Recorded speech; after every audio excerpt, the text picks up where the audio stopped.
This is Darcy Calis, and this presentation is for my Module 1 Critical Thinking assignment.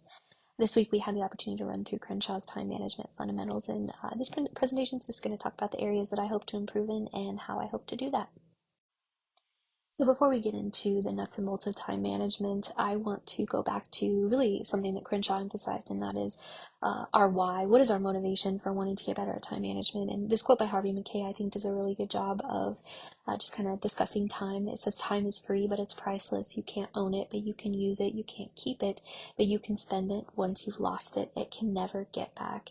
I think that just really gives us a good idea of maybe a good attitude to have towards time. In his course, Crenshaw, he really talked about a lot of different aspects of focus, but one that I really liked, even though it is typically one of the more simple ones, is just to minimize our distractions. And there's several ways we can do this, some practical tips. We can use noise canceling headphones or white noise machines, anything to really drown out the outside world that might be distracting us. Sometimes I don't think we realize how much distraction is coming from outside sources. The second thing is to set specific times for checking emails and messages. I definitely need to do this because I tend to start jumping back and forth. And lastly, just to implement a real hard do not disturb period for any projects that are really going to require that prolonged deep focus.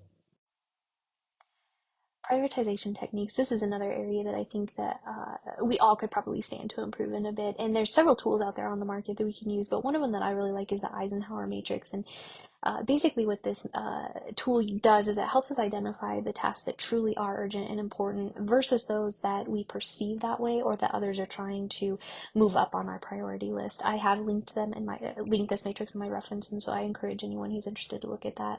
The second one that I really like, and I've really tried to implement this one over the years, is the 80-20 rule. And basically what this says is that 80% of the results that we are looking for are going to come from 20% of those MPAs. And so the way we can use this best with our time management is that if we can identify those 20% of MPAs that are really giving us the majority of our results, then that is what we should be focusing our time and energy on. So streamlining tasks that are part of our daily routine is another great way to work on our time management. I don't know if it's because I get bored, if I have a lack of self-discipline, but I tend to just try to reinvent the wheel sometimes when I need to just stick to what I know works.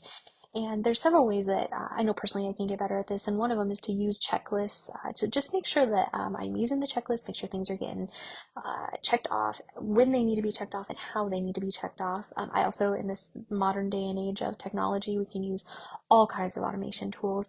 And then, as simple as it may sound, just start batching similar tasks together to help save time. Delegation. This is something I think we talk about all the time, and we constantly try to get better at it. But one thing that I think we forget about is that there are two really important steps or skills that we have to be able to do if we're going to be good delegators. The first one is we have to choose the right team member. We have to choose the right service.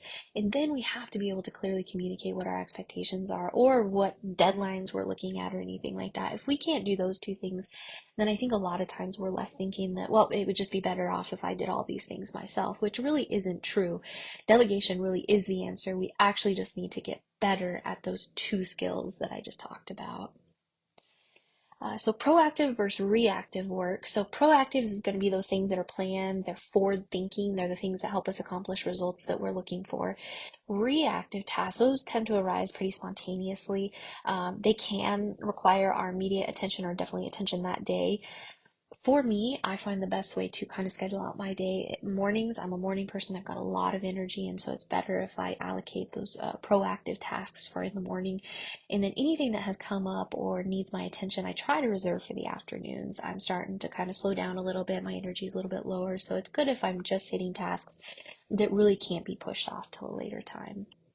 The last thing that I want to hit on, and I'm going to try to hit it really quickly here, is this whole concept of maintaining work-life balance. And I know a lot of the theories behind this have kind of changed and evolved over time, but I really like these just three practical tips. We need to set boundaries for work and personal time. And that doesn't mean that we can't use technology to integrate those two things, but we still need to be scheduling regular breaks. We still need to be taking those vacations, and we still need to be engaging in activities that really rejuvenate and energize us.